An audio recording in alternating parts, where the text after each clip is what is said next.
நம்பிக்கையா இருக்கணும். ஓகேங்களா? உங்களோட வேண்டுதல்கள் எப்பயுமே தாமதிக்கலாம், சில விஷயங்கள் சீக்கிரமா பதில் கொடுக்கலாம்.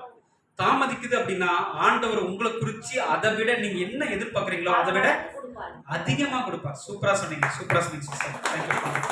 ஓகேங்களா? சரி, அப்படின்னா நம்ம இப்போ கூட வாசிக்கலாம். உபாகம் உபாகம் 1ஆம் அதிகாரம் 11ஆம் வசனம் நினைக்கிறேன். உபாகம் 1:11. 1:11 பாட்டி சொன்ன வசனம் வந்துச்சா பாருங்க. இப்பொழுது இருக்கிறதை பார்க்கிலும்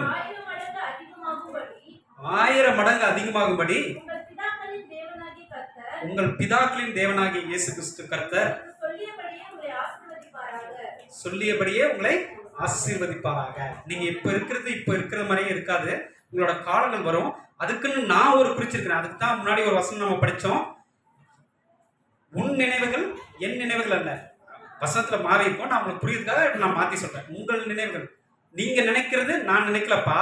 உன் வழி என் வழி கிடையாது. என் வழி தனி வழி இருக்கு. அது வரைக்கும் நீ என்ன பண்ணு, பொறுமையாரு. நம்பிக்கையை மட்டும் விட்டுறாத.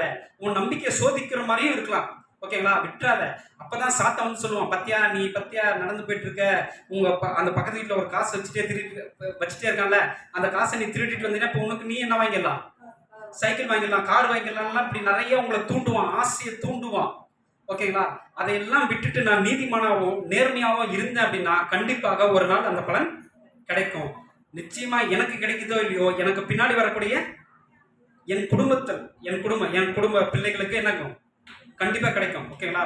நான் அந்த சகிப்புத்தன்மையை ஏத்துக்கிறதுனால ஓகேங்களா, எனக்கு பின்னாடி வரக்கூடிய சங்கதிகள் ஆசீர்வதிக்கப்படும். சரிங்களா? அதுதான்